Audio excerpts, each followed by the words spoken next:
of big deal or no big deal. We'll start with what we just heard from the Colts owner, Jim Irsay, saying that the Colts need to get Anthony Richardson on the field this season. Ryan, I'm going to start with you. Is this a big deal or no big deal? Well, of course it's a big deal. You went out and spent that draft capital, the number 4 overall pick, for a guy that is really unproven. I mean, he has the least amount of starts coming out of college since I mean, there is a very limited amount of competitive reps for him coming out of college. And so he needs to get on the field. I think Jim Irsay knows that. Unfortunately, with rookie quarterbacks, there's a really fine line with how confident they are, what failure looks like, and this team I don't think is going to be very good. Shane Steichen's a perfect fit for him offensively, but if you do decide to go with him, you have to have a plan in place, and that's what we've talked about since the draft when we were here. You have to have a plan in place for him when he fails, because he's going to. It's natural. And the Chargers didn't have a plan for me. I certainly didn't have a coping mechanism or a plan in place for when things went bad for me, because usually things don't necessarily go bad for us when we're drafted in the top 5. Like, everything's gone pretty good for us in the world of football. So what does that look like with the microscope? It gets really, really drawn in, and how do you deal with it? He's shown like he can handle everything so well this offseason, and how he's carried himself and everything like that. But then again, so did I. You know, what happens when, as Mike Tyson tells you, everybody has a plan until you get punched in the face. Yeah. And when that happens, how do you react? So they have to have a plan in place. They have a great backup quarterback in Gardner Minshew who can be a starter if need be. Go Cougs. And it's very important for them to have a plan in place. I think Jim Irsay does, but unfortunately, as an owner, like if you miss on a rookie quarterback, Ballard may get fired ultimately from that. Right. But Jim can just say, hey, go get me another quarterback. Yeah. And then there's AR walking around holding that anchor of being a rookie bust or something like that, and we don't want any of that to go on anymore. We want a plan in place, and there has to be some responsibility from the team, and so I hope they have one. You know, that actually brings me to another question. I love that you brought up the Chris Ballard, because they seem to have they've been throwing a lot of darts at the board, and they've been missing. I mean, if you think about after Andrew Luck, they haven't had a lot of success. I mean, they went all in on the Matt Ryan thing. Didn't really work out for them. Carson Wentz didn't work out for them. I mean, Frank Reich ultimately lost his job, even though he's tailoring that offense specifically to Carson. What is going to be the biggest adjustment? You know, you talk about the starts. There was only 13 leading up to him getting picked. What's the biggest adjustment for a rookie that's had a limited amount of starts like that? In other words, what sort of learning curve is there for someone like him? When you had someone like Dwayne Haskins, who only had 14 starts, he was a dynamic passer. Right, that and this league is about passing the football. Now, the quarterback position has become more multiple. I mean, we watched Jalen Hurts, an MVP candidate a year ago, really use his feet in certain situations in Shane Steichen's offense. So I think we'll see something similar there. But we have just not seen anything from him throwing from the pocket. He's got a live arm. We've seen that. That's in your underwear. That's in front of scouts. What happens when you got, Grady Jarrett at your feet, and you have to step up and make a throw on 3rd and 13 to extend a drive, right? We haven't seen that happen. Preseason doesn't necessarily give you that.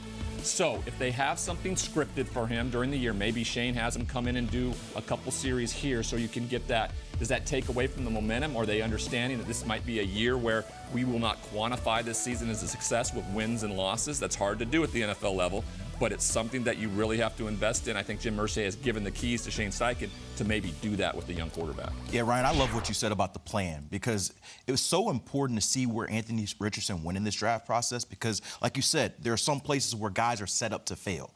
I think that the Colts are a great spot for him because of what you just mentioned with Shane Steichen. He has been with the Jalen Hurts, who had similar questions coming out of college. Is he accurate enough to be that passer? Is he a running back? That's the quote-unquote notion that that people want to give these quarterbacks who have struggles with that. Well, Anthony Richardson has some of the qualities. He just needs experience. And so I think it's a huge deal that Jim Irsay is saying what he's saying. When you watch Anthony Richardson last year in college, he started off slow.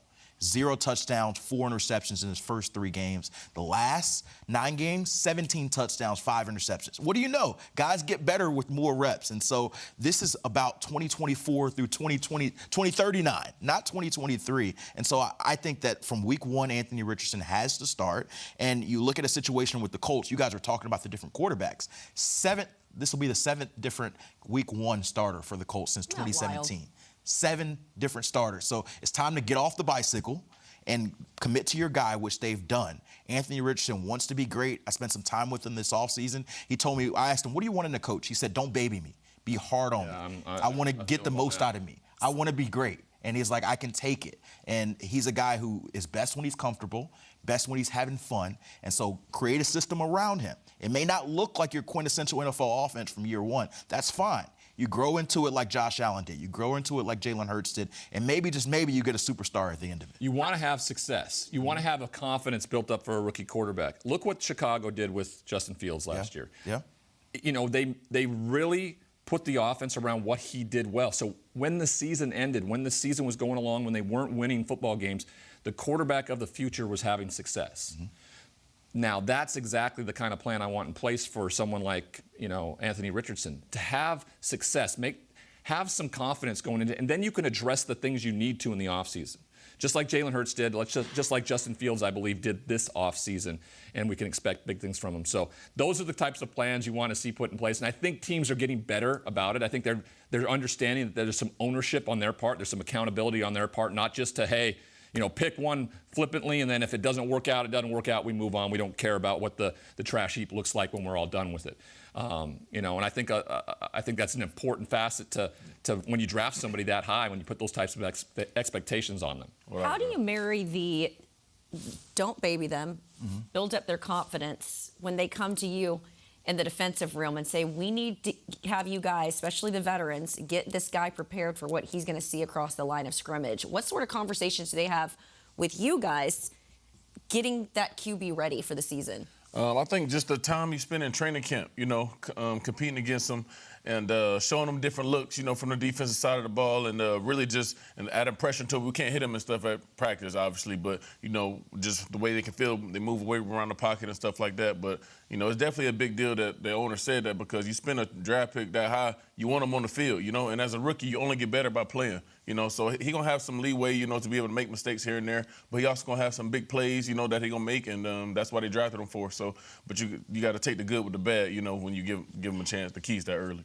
Grady, real quick question for you. If you're in this locker room, if you're in the Colts locker room, does the locker room have any say? Does they have any opinions of, like, at this stage, I would rather see the young fellow, or I'd rather see Gardner if he's better? That's a good question. Right I mean, now? yeah, that's a good question. But at the end of the day, whatever the organization decide to do, you got to support, you know,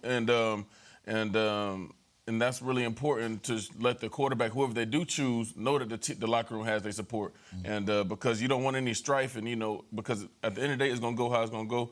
And as a player, whatever position that you're in, your best thing to do is being the best you can be, what you got to do for your own job. And the best thing to do is support the guy who's going to be the head of the team, being the quarterback. You know what I'm saying? No matter if it's the rookie or the vet, you know what I'm saying? So the training camp, everything, work all that out. And I'm sure that they'll trust whatever decision they make. Isn't this kind of what we saw in Miami, though? Yeah. Ryan Fitzpatrick and Kyler Murray. There was sort of this delicate dance of, we need Kyler to start. We don't know if he's necessarily ready yet. That's why it's so important, I think, to get the right guy behind him. I mean, Ryan Fitzpatrick, I think, was great. And you obviously cover this team, so I'm curious your thoughts. But then just to have a guy like Gardner Minshew, who has been in Jacksonville, then he went to Philadelphia, now he's with the Colts, and he's proven that you can put Gardner Minshew out there if you need him. Are you seeing some similarities here, and even Ryan weighing in on kind of this situation? Yeah, so that situation was a little different because Tua was coming off that major injury. And so it's the balance of how quickly do you put him back up. Oh, no, it's all good. It's early in the morning. How quickly do you put him back on the field after that major hip injury? And you also have a guy like Ryan Fitzpatrick who's done it, and he's a beloved guy. Like, it's hard to not like Ryan Fitzpatrick. And so that's why I asked you that question, because the other element is you don't want to lie to your locker room. You don't want to see them all go through training camp and this guy's clearly the better guy, and you're like, hey, we're gonna do best for the team, and then you start the guy who's worse. And so I'm not saying that's the way in Indy, but I think that's an interesting balance. Now, what I will say about Anthony Richardson, and I'll let you kind of piggyback here, a lot of the narrative on him is that he's raw, and he is. He's very raw, but I think there's a narrative that he's broken as a prospect. You got to pick him up from the ground down. No, this guy's got a lot of pure quarterback in him.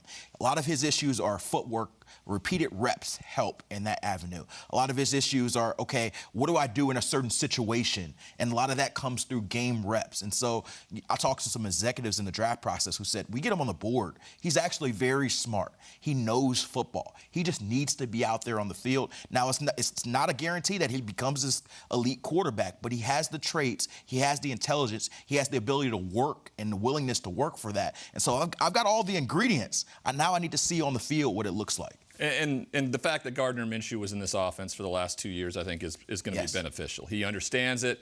If asked to go do something to help coach, Anthony Richardson. Gardner is a practical person. He's pragmatic enough to understand that, hey, I can be a starting quarterback in this league if asked to be, but what my job is going to be, and if I want to have a successful long career, it's probably be 20 years doing exactly what I'm going to be doing here.